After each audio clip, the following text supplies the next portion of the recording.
Bonjour ou bonsoir les belles âmes, j'espère que vous allez tous et toutes très bien. Je vous retrouve aujourd'hui pour une très courte vidéo car on m'a parlé aujourd'hui de l'estime de soi, de l'amour de soi et effectivement, ça faisait un petit moment que je me disais qu'il faudrait que je vous fasse un podcast ou faudrait dédier carrément une longue vidéo, pour expliquer tous les mécanismes qui rentrent en jeu là-dedans parce que c'est, c'est simple à la fois et en même temps c'est assez, complexe de de pouvoir se retrouver en fait. Parce que ça parle de l'amour de soi, ça parle de se trouver soi et se trouver soi, mais ce n'est pas si simple effectivement. Donc, aujourd'hui je vous fais vraiment une courte vidéo avec quelques phrases, quelques notions qui pourront peut-être déclencher chez vous des choses ou des rappels parce qu'en fait ce sont des choses qu'on sait mais qu'on n'applique pas parce que, parfois on peut se dire que c'est pas le moment ou c'est trop difficile ou que ça sert à rien et pourtant ces petites choses simples peuvent tout changer au quotidien et vraiment, permettre, de se rendre compte de qui on est et de sa valeur. Parce que c'est ça en fait, hein, l'amour de soi, c'est aussi se rendre compte de sa valeur et que ça n'a pas de prix, il n'y a pas de prix à payer pour être aimé et pour s'aimer soi. Donc voici, je vais essayer de vous donner des petites phrases, des petites notions. Voilà, je vais vous balancer ça comme ça et vous allez prenez ce qui résonne pour vous, voilà. Alors, 1re notion évidemment, c'est le fameux «j'ose dire non». Oser dire non à ce qui ne nous convient pas et donc oser dire oui, un grand oui à ce qui nous convient. Oser partir aussi, partir, d'un endroit, d'une situation qui ne nous convient pas et aller et rester bien sûr dans un lieu ou dans une situation ou avec une personne qui nous convient. Oser être, différent, différente, des autres, oser ne pas correspondre à ce qu'on attend de nous. Oser changer d'avis. Quand on se trompe, on a le droit de se tromper. Oser laisser une relation qui ne fonctionne pas et oser aller chercher une relation qui nous correspond. Prendre conscience qu'on «mérite» entre guillemets, le meilleur, qu'on mérite, le regard de l'autre, de l'être aimé, voilà et que, bien sûr, il ne faut pas se leurrer, mais oser demander de l'aide, oser demander de l'aide, oser être différent, différente des autres, notamment des membres de sa famille. Vous n'avez pas, je n'ai pas à correspondre à leurs attentes pour être aimé. Cesser de recevoir des miettes, de se contenter de miettes. Cesser de se contenter de miettes d'amour, de miettes, de miettes. Accueillir l'abondance, s'ouvrir à l'abondance, s'ouvrir à l'amour, accueillir l'amour, être dans la gratitude. Avoir envie de recevoir de tout son être. Cesser de rejeter et du coup de se rejeter soi-même, de rejeter ses désirs profonds. Vos désirs sont légitimes. Cesser d'être possédé ou de se faire posséder par les autres, c'est-à-dire cesser de se faire définir par les autres et cesser de vous définir vous-même par vos actes passés, par ce que les autres ont dit de vous. Cesser d'être une victime. de se sentir victime, cesser de subir sa vie.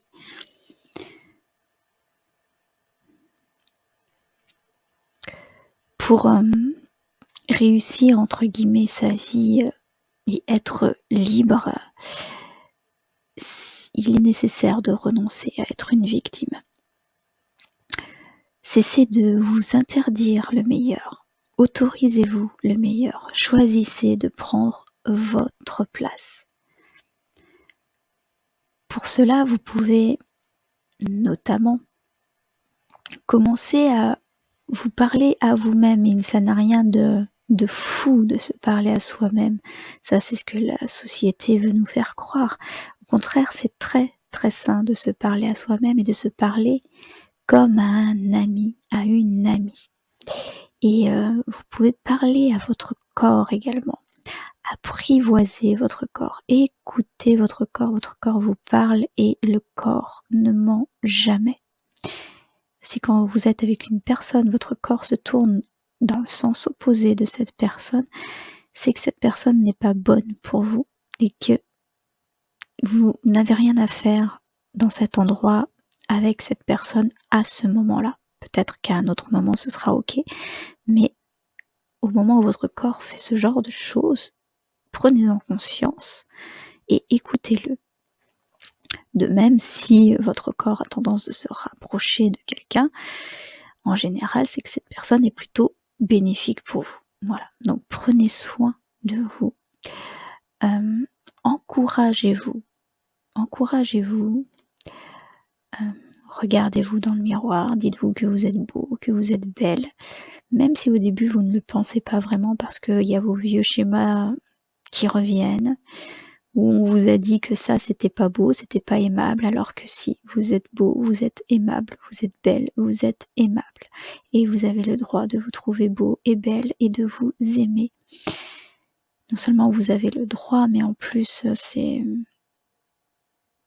vital.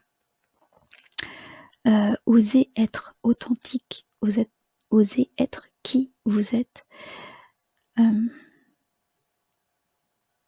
Cessez de vous contenter du peu.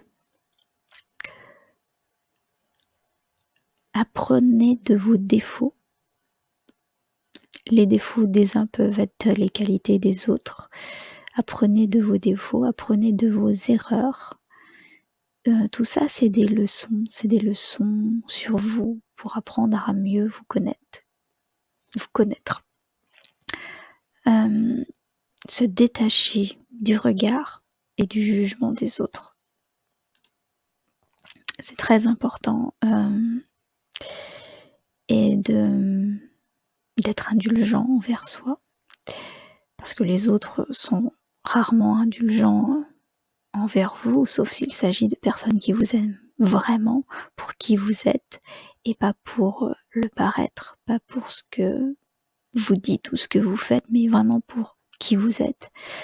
Donc soyez indulgents envers vous-même pour qui vous êtes vraiment. Pardonnez, apprendre à pardonner aux autres également. Ce qui ne veut pas dire excuser, encore une fois. Pour l'amour de soi, vous pouvez également pratiquer la méditation. La méditation ou la pleine conscience pour ceux qui ont du mal avec le silence. Faire quelque chose en pleine conscience, être pleinement dans son corps. Le yoga aide beaucoup. Vous pouvez également établir une liste de ce qu'on aime chez vous-même et ce que vous aimez chez vous.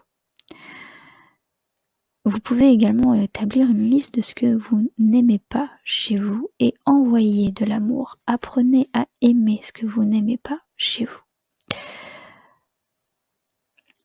Apprenez aussi de vos émotions, qu'est-ce qu'elles viennent vous dire. Être patient avec soi. Après, vous verrez que vous serez aussi plus patient, plus tolérant et que vous développerez aussi de la compassion pour les autres en étant patient avec vous-même et compatissant avec vous-même. Vous pouvez aussi établir une liste de vos accomplissements pour voir tout ce que vous avez fait jusqu'à maintenant dans votre vie, les choses dont vous pouvez être fiers. Il y a beaucoup de choses dont vous pouvez être fiers. Vous pouvez aussi établir une liste de tout ce que vous avez aimé dans votre vie, que vous continuez d'aimer, tout ce que vous aimez faire et que vous aimeriez faire plus souvent. L'amour de soi aussi, c'est cultiver ce qu'on aime faire et essayer de le faire plus souvent.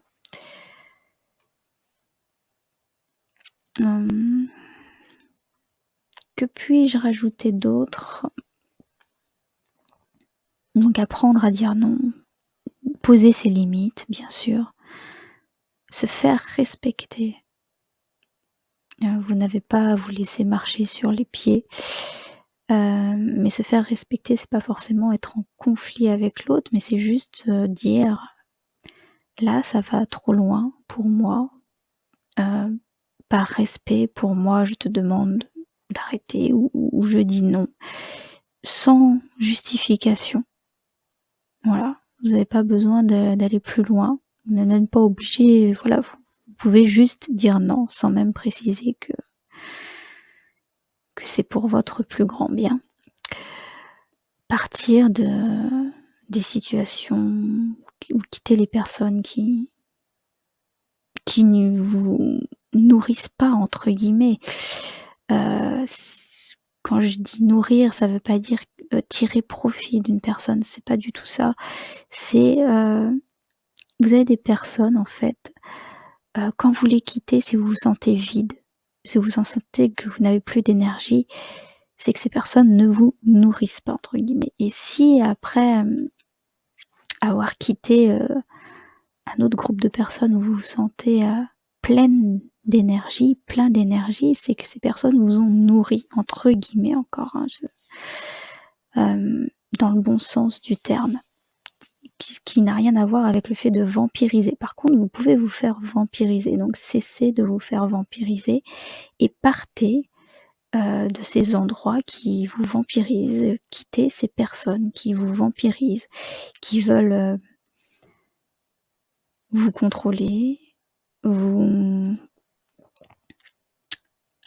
prendre possession de vous, plutôt que simplement vous aimer pour qui vous êtes.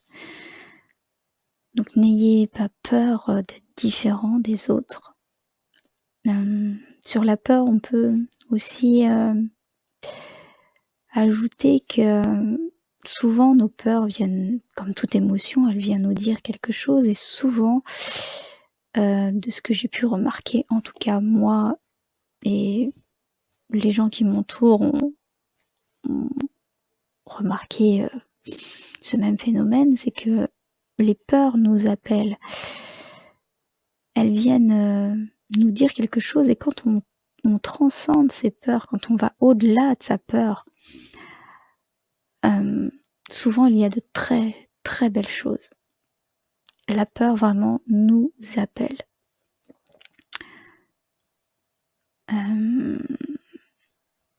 Vous avez le droit de changer d'avis, vous avez le droit de vous tromper et surtout vous avez le droit de demander de l'aide. Nous ne sommes pas seuls, malgré tous les discours new age qui existent sur le fait d'être autonome, d'avoir besoin de personne pour être heureux, qu'on se suffit à soi-même. Je ne dis pas que c'est délétère, hein, mais on a besoin de l'autre. On a besoin de l'autre, l'autre est un miroir. On a besoin de l'autre pour évoluer, pour se confronter à soi-même en fait et pour savoir qui nous sommes. On a besoin de l'autre. Je sais que c'est à contre-courant de ce que tout le monde dit, dans la spiritualité et pourtant, c'est un fait. À moins d'être un Bouddha, dans les montagnes et voilà. Mais même le Bouddha dans les montagnes, je veux dire, il est entouré, il y a la nature, il y a les animaux, on a besoin de la relation à l'autre pour se trouver soi-même et parfois on a besoin d'aide et c'est bien et c'est bénéfique de demander de l'aide. C'est se donner de l'amour que de reconnaître qu'on a besoin d'aide et de le demander, à quelqu'un, que vous savez bénéfique pour vous bien sûr, parce que là encore, vous pouvez avoir affaire à des vampires énergétiques. Mais quand on est dans cette conscience, après vous savez, surtout avec tout ce que je viens de vous dire, les petites phrases que je viens de vous dire, que je viens de canaliser, vous pouvez, vous êtes tout à fait capable de voir le bon chemin pour vous, de savoir ce qui est bon et ce qui ne résonne pas pour vous. Les quelques phrases que je viens de vous dire, bon, il y en a certaines qui viennent de mes expériences, il y en a d'autres que j'ai reçues comme ça, mais si ça résonne en vous, à partir du moment où ça résonne, ces phrases, à partir du moment où ça déclenche une mini prise de conscience, on va dire, là, sachez que les mots ont une résonance et que ça peut agir également comme un soin énergétique. Parce que via cette vidéo, via ces mots, il y a de l'énergie qui passe. Donc, en fin de vidéo, là, d'ici quelques petites secondes, je vous invite à prendre un grand verre d'eau et à, s'il y a des choses qui vous viennent, à les écrire. C'est très important, parce que là, vous ferez une libération et vous posez des intentions sur papier. Soit vous libérez des choses, soit vous posez des intentions pour le futur sur le papier. Et à prendre de grandes inspirations, de faire des grandes inspirations et des grandes expirations avant de reprendre une vie normale. Disons-le simplement, les choses. Je crois que j'ai terminé. J'espère que cette vidéo vous aura apporté un petit plus, ou du moins vous aura diverti si vous êtes encore en train de m'écouter, ou peut-être même endormi si vous l'écoutez le soir avant de vous coucher. En tout cas, je vous souhaite vraiment, très sincèrement, le meilleur et je vous dis à très très bientôt.